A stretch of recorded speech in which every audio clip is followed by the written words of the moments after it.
ये जो वो सब्सक्राइब का बटन है ना, उसको हिट करो, जल्दी से करो सब्सक्राइब।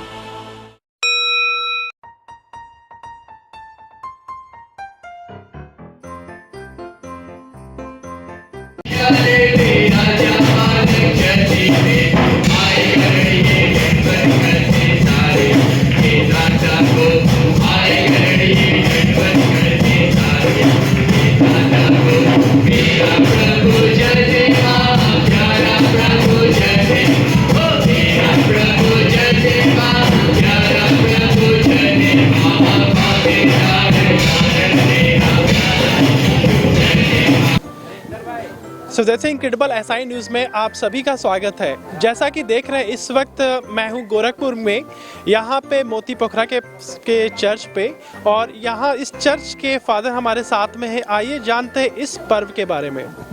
सबसे पहले फुल गॉस्पेल चर्च की तरफ से आप सभी दर्शकों को मेरा बहुत बहुत मैरी क्रिसमस, और आपके माध्यम से यही बताना चाहते हैं कि आज का पर्व जो है वो समस्त मानव जाति के लिए है, समस्त लोगों के लिए है, क्योंकि प्रभु यीशु मसीह का जन्म इस दुनिया में इसलिए हुआ कि वो अपने लोगों को उनके पापों से उद्धार देने के लिए इस दुनिया में आया।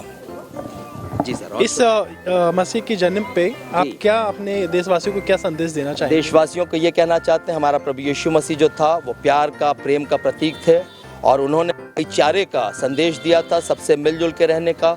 और आज हमारा भारत देश जो है, मैं यही संदेश देना चाहता हूँ कि भारतवासियों, आप सबको उसी संदेश का पीछा करना चाहिए और मिलजुल के रहना चाहिए। कोई हिंदू, मुस्लिम, सिख, ईसाई जैसी बात नहीं होनी चाहिए। हम सबको मिलजुल के इस सुंदर भारत का निर्माण करना चाहिए जो प्रभु यीशु मसीह का वास्तविक संदेश था, प्रेम। जिसने मनुष्य का रूप धारण किया, नर्तन धार लेके यहाँ पे इस दुनिया में आया, वो हमसे और आपसे भी कुछ चाहता है। अगर उसने अपने इकलौते पुत्र को दिया है कि जो कोई उस पर विश्वास करे वो नाश न हो, तो अनंत जीवन उसका है। लेकिन उस अनंत जीवन को पाने के लिए हमको और आपको भी कुछ करना होगा। क्या करना होगा? मत्ती रचित सुसमाचार उसके 3 अध्याय की 8वीं आयत में सिर्फ इतना ही लिखा है, इसलिए मन फिराओ के योग्य फल लाओ। इतनी ही वर्ष है, इसलिए मन फिराओ के योग्य फल लाओ। हम अपने जीवनों में क्या कर रहे हैं, किस तरीके का फल ला रहे हैं? बड़ा दिन आप मना रहे हैं, आप नया कपड़ा पहने हो ना पहने हो, आपके घर में व्हाइट वॉश हुआ हो ना हुआ हो, आपके घर में झालर लगा हो ना लगा हो, स्टार लगाए हो ना लगाए हो, क्रिसमस ट्री सजाए हो ना सजाए हो, ये मायने नहीं रखता है। लेकिन मायने क्या रखता है? इसलिए मन फिराओ के योग्य फल लाओ। हमारा और आपका जीवन जो है वो ऐसा जीवन होना चाहिए जो मन फिराओ के योग्य हो। और जब आपको मालूम, प्रभु यीशु मसीह 40 दिन जंगल में आत्मा के चलाए चल रहे थे।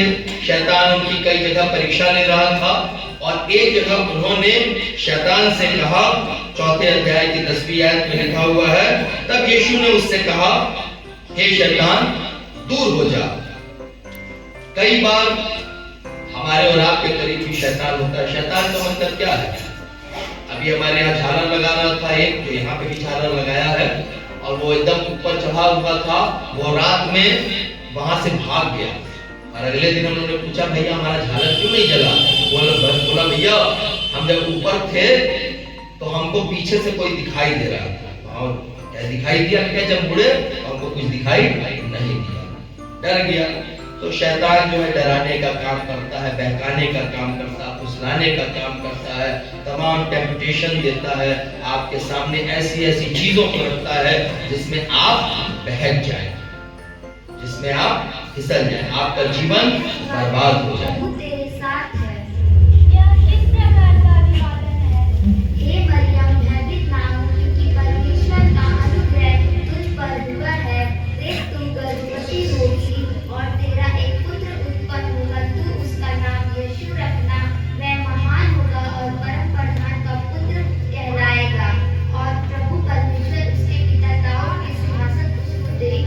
और वह याकूब के घराने पर सदा राज करेगा, और उसके राज का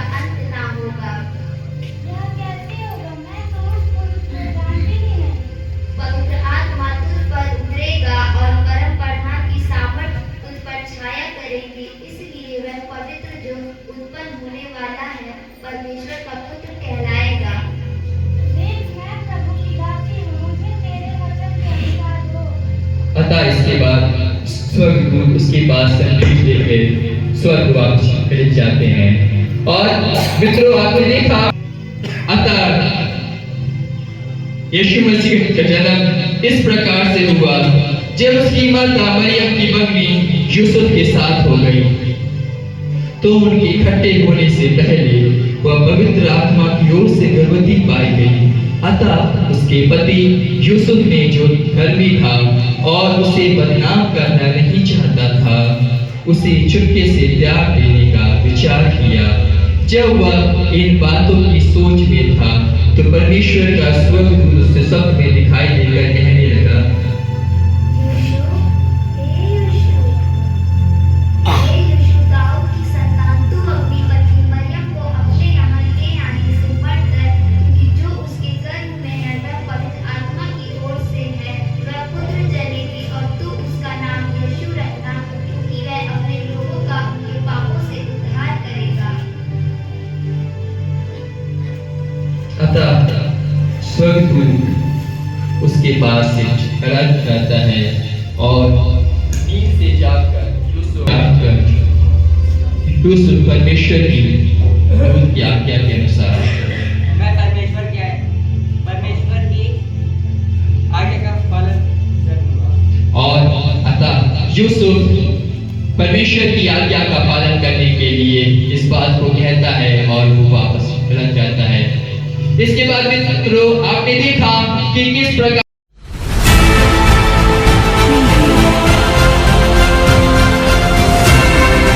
और नीचे जो वो सब्सक्राइब का बटन है ना, उसको हिट करो, जल्दी से करो सब्सक्राइब।